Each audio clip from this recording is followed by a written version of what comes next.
Assalamualaikum warahmatullahi wabarakatuh. Saya Eriskia Aulia Pasel, CGP Angkatan 6 dari SMAN 4 Payakumbuh. Pada demonstrasi kontekstual model 1-2 ini, saya akan memberikan gambaran diri saya sebagai seorang guru penggerak di masa depan setelah lulus pendidikan guru penggerak.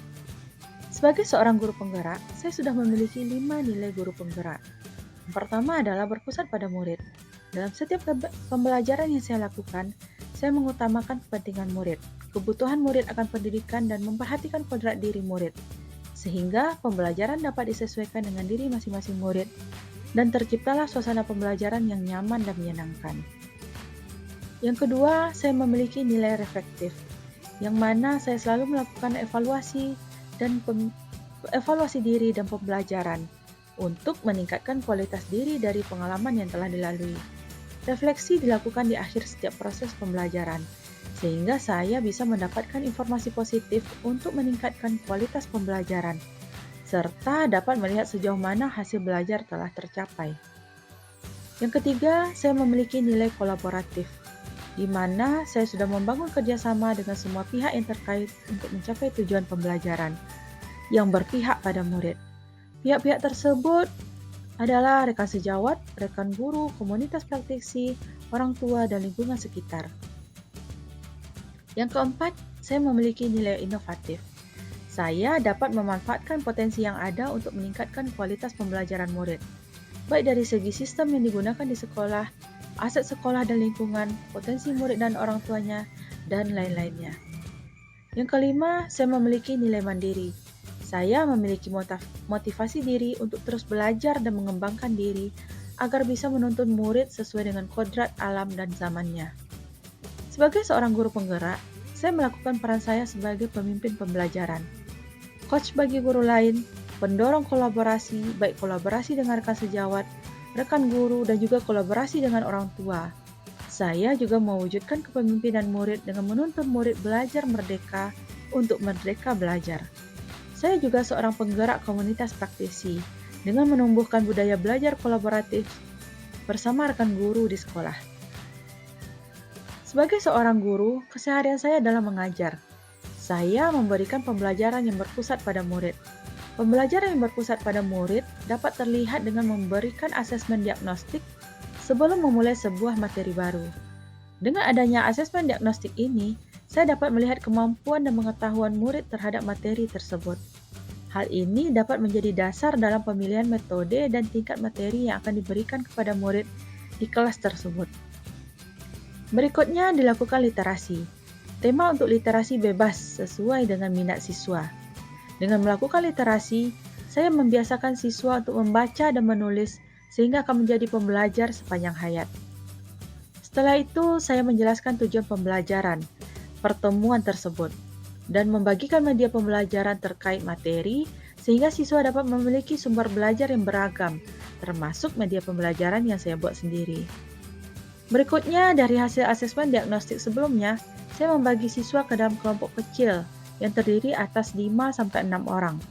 Setiap kelompok terdiri atas siswa dengan tingkat kemampuan yang berbeda, sehingga setiap anggota kelompoknya harus dapat menghormati keberagaman yang ada dan menumbuhkan karakter kebinekaan global. Berikutnya, pembelajaran dilanjutkan dengan diskusi kelompok. Diskusi kelompok ditujukan untuk menumbuhkan karakter gotong royong, saling menghormati, kreatif, bernalar kritis, mandiri, beriman, bertakwa kepada Tuhan Yang Maha Esa, dan berakhlak mulia. Nah, saat presentasi kelompok, tujuan kita adalah menciptakan sikap saling menghormati pendapat orang lain di luar dari kelompoknya, sehingga tumbuhlah karakter saling menghormati. Berkebinekaan global, saling menghargai perbedaan yang ada, bernalar kritis, dan berakhlak mulia. Setelah kegiatan pembelajaran tersebut dilakukan, maka tahap terakhir yang dilakukan pada pembelajaran adalah refleksi, yang ditujukan untuk mengekspresikan kesan konstruktif, pesan, harapan, dan kritik terhadap proses pembelajaran, sehingga akan ditemukan sejauh mana pembelajaran itu telah tercapai.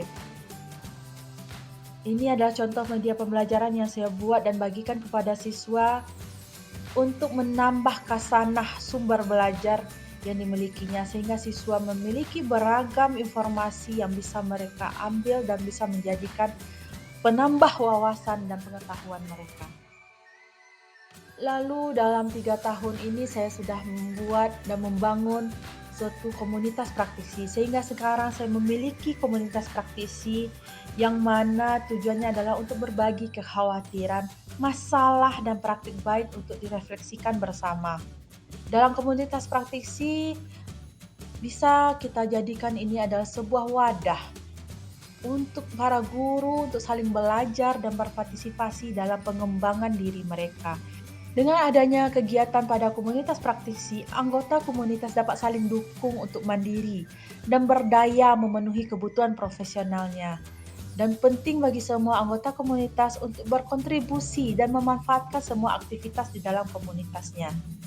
Pada komunitas praktisi yang saya miliki, sudah ada jadwal rutin untuk setiap kegiatan yang dilakukan, sehingga menjadi sebuah kebiasaan dan kebutuhan dalam merefleksikan setiap proses pembelajaran yang dilakukan dan dapat menjadi jalan keluar dalam setiap masalah atau solusi yang bisa kita hadapi di pembelajaran di kelas maupun di lingkungan sekolah.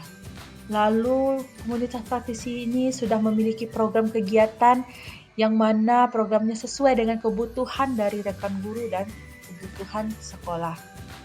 Semua kegiatan didokumentasikan dengan baik dan dapat menjadi sebuah catatan dalam evaluasi proses pembelajaran dan bisa menjadi catatan juga dalam pengembangan program sekolah.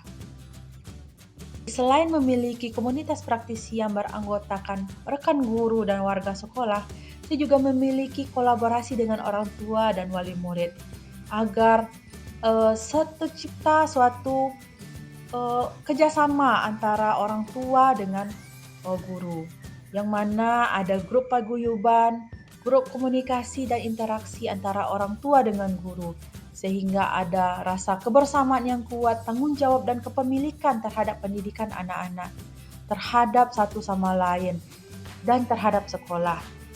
Kegiatan kolaborasi dengan orang tua juga terstruktur dengan adanya program kegiatan yang disusun sesuai dengan kebutuhan orang tua dan anak. Lalu ada pertemuan rutin yang dijadwalkan, terprogram, lalu didokumentasikan setiap kegiatan dengan baik sehingga bisa menjadi contoh praktik baik ataupun bisa menjadi evaluasi untuk ke depannya. Demikianlah gambaran diri saya sebagai seorang guru penggerak di masa depan. Terima kasih. Assalamualaikum warahmatullahi wabarakatuh.